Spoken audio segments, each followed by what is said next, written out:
ఓం మహాగణాధిపతయే నమః. ఓం గురుభ్యో నమః. ఓం శ్రీమాత్రే నమః. పరమేశ్వర స్వరూపమైనటువంటి జ్యోతిష, వాస్తు మరియు ఇతర అనేకమైనటువంటి శాస్త్రములను మనకు అందించినటువంటి మహర్షులకి నమస్కారం. హయగ్రీవ హయగ్రీవ హయగ్రీవేతి యో వదేత్ తస్య నిస్సరతే వాణీ జహ్నుకన్యా ప్రవాహవత్.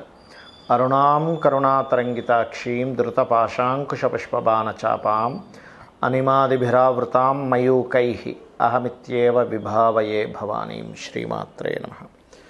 ప్రేక్షకులకి ఆ లలితాంబిక అమ్మవారి యొక్క అనుగ్రహం పరిపూర్ణంగా కలగాలని మనస్ఫూర్తిగా కోరుకుంటూ మనం ఈరోజు గురుగ్రహము, ఒక్కొక్క లగ్నానికి గురువు రకరకాల భావాధిపతి అవుతాడు. న్యాచురల్గా గురువు కనుక మంచి పొజిషన్లో ఉంటే కలిగేటువంటి ఫలితాలు ఏమిటి, కొంతమందికి గురుగ్రహం ద్వారానే ఎందుకు ఇబ్బందులు వస్తాయి, గురు దశల్లో ఎందుకు ఇబ్బందులు వస్తాయి, కొంతమంది గురు మహర్దశలో ఎందుకు కలిసి వస్తుంది, అసలు గురు మహర్దశ బాగా కలిసి రావాలంటే ఏం చేయాలి, ఆ యొక్క దోషం ఉన్నట్లయితే గురుదోషం అంటూ ఉంటారు, పోవాలంటే ఏం చేయాలి, అదేవిధంగా ఇక్కడ జాతకం లేనటువంటి వారికి ఎటువంటి దోషాలుంటే గురుగ్రహ సంబంధించిన దోషం ఉందని ఎలా గుర్తించాలి అనేటువంటి విషయాలు ఇప్పుడు మనం ఒక్కొక్క లగ్నం నుంచి తెలుసుకుందాం. అయితే ఈ యొక్క విషయాలు చెప్తుంది నేనైనప్పటికీ కూడా చెప్పిస్తుంది సాక్షాత్ లలిత అమ్మవారిగా భావిస్తూ ఒక్కొక్క లగ్నం గురించి తెలుసుకుందాం. కన్యా లగ్నము, కన్యారాశి. కన్యవారికి కనుక చూసుకున్నట్లయితే మీకు గురువు చతుర్థ సప్తమాధిపతి అవుతాడు. సహజంగా మనకి పరాశర సిద్ధాంతంలో గురువు పాపనే చెప్తారు, కేంద్రాధిపత్యం వచ్చింది కాబట్టి. అయితే ఇక్కడ ఈ పాపి గనక పాప ఫలితాలు అధికంగా ఇస్తే ప్రాపర్టీస్ కొనుగోలు చేసేటప్పుడు జాగ్రత్తగా ఉండాలి. వివాహం చేసుకునేటువంటి విషయాల్లో, జీవిత భాగస్వామ్యం ఎంపిక చేసుకునే విషయంలో జాగ్రత్తగా ఉండాలి. ఎందుకంటే వీళ్ళు ఒక ఇబ్బందిని ఇస్తే కనుక గురువు ప్రాపర్టీ, విద్య, తల్లిగారి విషయంలోనే తల్లిగారి గురించి మీరు ఇబ్బంది పడ్డం కానీ, అనవసరంగా మాటిమాటికి ఏదో ఒక మాట పడ్డం కానీ ఇట్లాంటివి ఎక్కువగా ఇస్తాడు కన్యా లగ్నానికి. ఏది పాపి అయినందుకు ఇంకొస్త పాడైతే పాడవడం అంటే ఇన్ సెన్స్ మీకు గ్రహము ఏదైనా పాపగ్రహాలతో కలిసి ఉండడం. అదేవిధంగా సప్తమాధిపతి కూడా అయ్యాడు కాబట్టి సామాజిక విషయాల్లోని, భార్య లేక భర్త అంటే జీవిత భాగస్వామి విషయంలోని స్ట్రెస్ ఎక్కువగా ఉంటుంది. కానీ ఇదే బాగున్నాడు అనుకోండి, రివర్స్ అవుతుంది ఎప్పుడు కూడా. అంటే పాపి కూడా శుభుడవుతాడు. ఇది ఈ ఫార్ములా గుర్తుపెట్టుకోవాలి, లేనట్లయితే పోతుంది. ఇక్కడ ఏంటంటే ఈ సప్తమాధిపతి అయినందుకు బాగున్నాడు, వీళ్ళకి వివాహం తర్వాత చదువుకోవడం జరుగుతుంది బాగున్నాడంటే. గుర్తుపెట్టుకోండి, పాప ఎప్పుడు పాప ఫలితాలు ఇవ్వాలని రూల్ లేదు. ఎలా అంటే ఇంట్లో ఉన్నటువంటి వాళ్ళే వ్యసనాలకు గురైతే ఇంట్లో ఉన్న డబ్బులు తీసుకెళ్ళి వ్యసనానికి ఎలా ఖర్చు పెట్టుకుంటారో, శుభుడైనా సరే పాప అయితే ఇబ్బంది ఇస్తాడు, పాప అయినా శుభత్వ సంబంధించి కారకత్వాలు వస్తే మంచి ఫలితాలు ఇస్తాడు. ఇది పర్టికులర్గా గుర్తుపెట్టుకోవాల్సిన అంశం. అయితే ఇక్కడ శుభత్వం వచ్చిందనుకోండి, ప్రాపర్టీస్ మూలంగా కలిసి రావడము, జీవిత భాగస్వామి వచ్చినప్పటి నుంచి కలిసి రావడం, ఇవి జరుగుతాయి.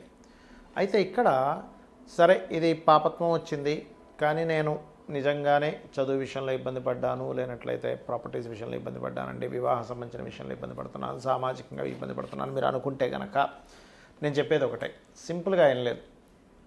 మీరు గురువారాలు ముఖ్యంగా మీకు దగ్గరలో ఏదైనా ఆలయం ఉన్నట్లయితే అక్కడికి వెళ్ళి దత్తాత్రేయ ఆలయాలకు వెళ్ళి ఏదైనా సేవ చేయండి. First point number 1. రెండవది, పొరపాటును కూడా గురువారాలు మీరు ప్రాపర్టీస్ కొనడం కానీ, లేనట్లయితే ఏదైనా విద్యా సంబంధించినవి ప్రారంభించడం కానీ, జీవిత భాగస్వామిని లేదా పార్ట్నర్స్ని ఎంపిక చేసుకోవడం కానీ చేయొద్దు. ఎందుకంటే సప్తమ స్థానం అనేటువంటి పార్ట్నర్స్ కూడా చెప్తుంది, చేయకండి. ఆ వారము లేదా ఆ హోరతోనే దానికి కనెక్టివిటీ ఏర్పడుతుంది. ఈ జాగ్రత్తలు తీసుకుంటూ ఉన్నట్లయితే అన్ని విధాలా మీకు బాగుంటుంది. జయ గురుదత్త, శ్రీ గురుదత్త అనే నామస్మరణ చేయండి. గోవులకి అరటికాయలు తినిపించండి. ఇక్కడ కొంతమందికి గురుమహర్దశ వచ్చినప్పుడు కూడా ఇబ్బంది ఉంటుందండి. అర్థం కాదు, ఏమిటి గురుమహర్దశ మంచిదే కదా, శుక్రమహర్దశ మంచిదే కదా, లేనట్లేదు బుధుడు మంచివాడే కదా, శుభగ్రహం కదా అనుకుంటాం. కాదు, ఇక్కడ మీరు అర్థం చేసుకోవాల్సిన విషయం ఏంటంటే ఆ జూపిటర్ ఎవరైతే ఉన్నారో ఆ గురుగ్రహం సరైనటువంటి స్థితిలో లేదు. కొన్ని లగ్నాలకి పాపులు అవుతాడు గురువు. అంటే అలాగా వృషభ లగ్నం అష్టమాధిపతి, మిథున లగ్నానికి సప్తమ దశమాధిపతి బాధకుడు అవుతాడు, కన్యా లగ్నానికి కూడా చతుర్థ సప్తమాధిపతి బాధకుడు అవుతాడు, తులా లగ్నానికి తృతీయ షష్టమాధిపతి బాధకుడు అవుతాడు, మకర కుంభ లగ్నాలకు కూడా మకర లగ్నానికి తృతీయ వ్యయాధిపతి, కుంభలగ్నానికి ద్వితీయ లాభాధిపతి. మరి బాధకుడు వీళ్ళకి పాప అయినప్పుడు వీళ్ళకి ఖచ్చితంగా ఇబ్బంది ఫలితాలే ఇవ్వాలా అంటే ఇక్కడ ఫస్ట్ ఆఫ్ ఆల్ మీరు అర్థం చేసుకోవాల్సింది ఏంటంటే జ్యోతిష్ శాస్త్రాన్ని శుభులు పాపులు వేరవుతారు. First point number 1. ఆ శుభులు పాపులు పలానా లగ్నానికి వేరైనప్పటికీ కూడా వాళ్ళు ఉండేటువంటి కండిషన్ ఎలా ఉందో దాన్ని బట్టి ఫలితాలు వస్తాయి. కాకపోతే గురువు పాపైనటువంటి లగ్నాలకి ఇప్పుడు మనం చెప్పుకున్నాం ఏంటంటే మిథునము, వృషభము, మిథునము, కన్య, తుల, మకర, కుంభ లగ్నాలకి ఒకవేళ గురువు గనక పాపి కదా, ఈ గురువు పాప అయినటువంటి గ్రహం కనుక ఇంకాస్త ఎక్కువ పాడైతే గురువుల ద్వారా ఇబ్బంది పడతారు, గుర్తుపెట్టుకోండి. అలా కాకుండా ఆ పాపత్వం పోయి శుభత్వంగా కూడా మారుతుంది. ఎలా అంటే చిన్న ఎగ్జాంపుల్ చెప్తా చూడండి. ఇప్పుడు లగ్నానికి శుభులు పాపులు అని మనం చెప్పుకున్నాం కదా, అంటే ఏంటి, లగ్నానికి ఎవరు శుభులు ఎవరు పాపులు అనేటువంటిది ఉంటుంది. ఇక్కడ ఒక కాన్సెప్ట్ ఏంటంటే శుభగ్రహాలు ఖచ్చితంగా శుభ ఫలితాలు ఇవ్వాలని లేదు, పాపగ్రహాలు ఖచ్చితంగా పాప ఫలితాలు ఇవ్వాలని లేదు. మీకుండేటువంటి జాతచక్రంలో ఉండేటువంటి కాంబినేషన్స్ బట్టి మారిపోతాయి. ఇది ఫస్ట్ గుర్తుపెట్టుకోవాలి. రెండవది ఏంటంటే ఈ శుభులు పాపులు పిఏసి అంటే ప్లేస్మెంట్, ఆస్పెక్ట్ అండ్ కంజంక్షన్, దీనివల్ల మార్పులు వస్తూ ఉంటాయి. ఇక్కడ ఏంటంటే మీకు గురుగ్రహం సహజ పాపి అయి పాప సంబంధంగా ఉన్నప్పుడు కలిగేటువంటి ఫలితాలు మరింత ఎక్కువగా ఉంటుంది ఇబ్బంది. ఆ లగ్నాలకి శుభులై అంటే ఉదాహరణకి మేషము భాగ్యాధిపతి వ్యయాధిపతి, కర్కాటకము ఉంది, కర్కాటకానికి ఏంటి షష్టమ భాగ్యాధిపతి, అదేవిధంగా సింహానికి పంచమ అష్టమాధిపతి, వృశ్చికానికి ద్వితీయ పంచమాధిపతి. ఈ రకంగా ఏంటంటే మేషలగ్న ఇట్లా ఏంటంటే ఒక్కొక్కటి ధనుర్లగ్నానికి లగ్న చతుర్థాధిపతి, మీనానికి లగ్న దశమాధిపతి. ఈ గ్రహము శుభుడైతే శుభ సంబంధించిన వాటిల్లో ఉంటే మంచి ఫలితాలు ఇస్తాడు. అంటే చిన్న ఎగ్జాంపుల్ ఎలా అంటే ఇప్పుడు మన పిల్లవాడే ఉదాహరణకి మన ఇంట్లో అంటే మీ ఇంట్లో పుట్టినటువంటి పిల్లవాడే లేదా పాప కావచ్చు బాబు కావచ్చు, మీ సొంత బిడ్డే మీకు ఇప్పుడు అన్యాయం చేయకూడదు. న్యాచురల్గా చెప్పాలంటే అంటే ఏ తల్లికి బిడ్డ అన్యాయం చేయదు, బిడ్డకి తల్లి అన్యాయం చేయకూడదు, రైట్? ఇది ఫార్ములా అంటే మామూలుగా న్యాచురల్గా జరిగేది. కానీ అదే పిల్లవాడు బయటికి వెళ్ళి కొంతమంది కూడనటువంటి సంగత్వం అంటారు, అంటే కొంత వ్యసన పరులతోనో లేకపోతే రకరకాల వాళ్ళతో వాళ్ళకి ఫ్రెండ్షిప్ ఏర్పడి వ్యసనాలకు గురైనప్పుడు ఇంట్లో ఉన్నటువంటి ధనాన్ని దొంగలించి పట్టుకెళ్ళిపోయి కూడా వాడు ఆ వ్యసనాలకి ఖర్చు పెట్టేసే పరిస్థితి వస్తుంది. కొత్తగా దొంగ ఏం రాక్కర్లే మీ ఇంట్లో పిల్లవాడే దొంగలాగా వెళ్ళిపోతాడు. లేదా కొన్ని సినిమాలు చూపిస్తుంటారు చూడండి, సొంత భర్తే బాగా వ్యసనానికి గురైపోయి ఇంట్లో ఉన్నవన్నీ తీసుకెళ్ళి అమ్మేసుకుని తాగేస్తుంటాడు. అంటే ఏమిటి, మీ పర్సనే మీ లగ్నానికి శుభుడే కానీ పాప అయ్యాడు. ఒక్కోసారి మన వాళ్ళు సపోర్ట్ చేయమని బయట వాళ్ళు సపోర్ట్ చేస్తారు మనకి. అప్పుడేంటి, మీకు మీ లగ్నానికి శుభుడు కాకపోయినా బయట వాళ్ళంటే అది శుభుడైతే బయట వాళ్ళ నుంచి ఎట్లా వస్తుందో యాజ్ ఇట్ ఈజ్ అట్లాగే. అయితే ఇక్కడ కొంతమందికి లగ్నానికి శుభులు పాపులు పక్క పెడితే అసలు జాతకమే తెలియదు. అలాంటప్పుడు ఎలాంటి ఫలితాలు వస్తాయి, గురువు పాడయ్యారని ఎట్లా గుర్తించాలి అంటే గురువారాలు మీకు బ్యాడ్ ఎఫెక్ట్స్ ఎక్కువగా వస్తూ ఉంటాయి. అంటే గురువారాలు ఏదో ఒక డిస్టర్బెన్స్ రావడం జరుగుతూ ఉంటుంది.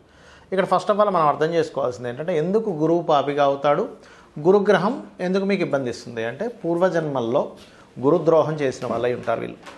అంటే గురువుని గనక కించపరచడము, మీకు మంచి చేద్దామని చూసేటువంటి గురువునే వాళ్ళను మోసం చేయడము, వాళ్ళ గురించి దుష్ప్రచారాలు చేయడము, దగ్గరుండి గురువుగారి దగ్గర మాత్రం దగ్గరుండి అవునండి మీరు చెప్పింది కరెక్టేనండి అనుకుంటూ పక్క పోయి నేను గురువు అండి ఈయన అట్లాగా ఇట్లాగా అని చెప్పి చేసినట్లయితే అది చాలా పెద్ద దోషం.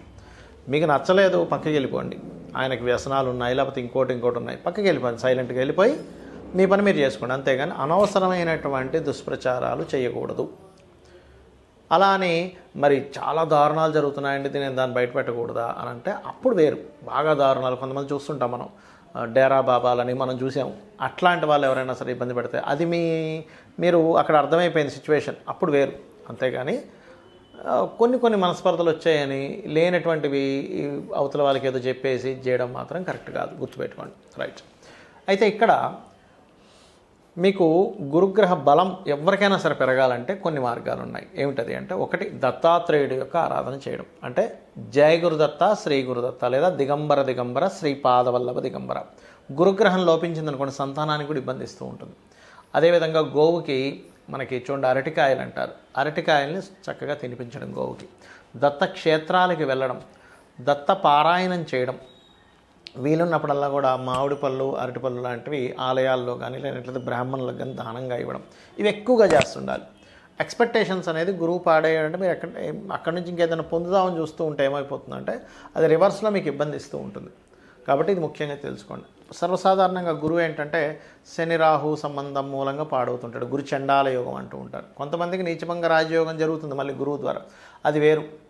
అది సమ్ డిఫరెంట్ టర్మ్స్ అండ్ కండిషన్స్లో గ్రహాలు ఉండేటువంటి స్థితి బట్టి జరుగుతూ ఉంటుంది. అయితే ఇక్కడ మీరు అర్థం చేసుకోవాల్సింది ఏంటంటే గంధముతో గనక మీరు మూర్తి ఏ దేవతామూర్తిని పూజిస్తుంటారో గంధముతో గనక మీరు పూజించినట్లయితే మన శాస్త్రాల్లో ఉన్నటువంటిది ఏంటంటే గంధము ద్వారా పుణ్యం వస్తుంది.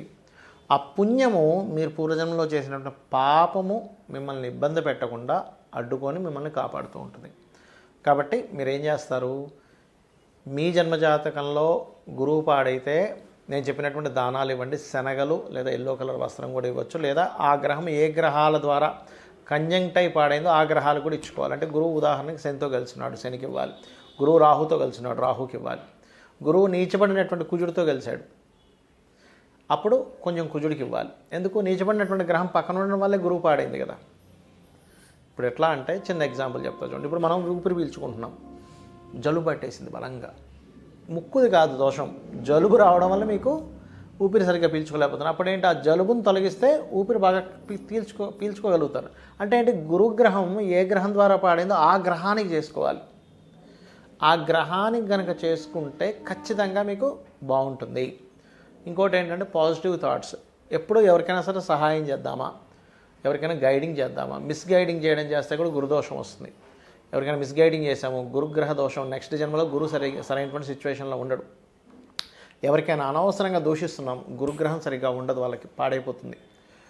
ధర్మకార్యాలన్నీ పక్కన పెట్టి ఎంతసేపు అధర్మ సంబంధించిన వాడు ఇది చేస్తున్నాం, గురుగ్రహము ఇబ్బందిస్తూ ఉంటుంది వాళ్ళకి. సో ఇవి మీరు గుర్తుపెట్టుకోండి, నేను చెప్పినటువంటి పరిహారాలు చేసుకోండి. ఖచ్చితంగా అమ్మవారి అనుగ్రహము, ఆ దత్తాత్రేయుడి యొక్క అనుగ్రహం ఉండాలి. గురుగ్రహం బాగుండాలంటే గురువు అనుగ్రహం చాలా గొప్పదండి. ఎందుకంటే మీకు గనక గురువు, సరైన గురువు మీకు కలిసి ఆయన మీ మీద కనుక కరుణించినట్లయితే మీ పూర్వజన్మ కర్మలు చాలా తొలగిపోతాయి కూడా. కాబట్టి జై గురుదత్త, శ్రీ గురుదత్త.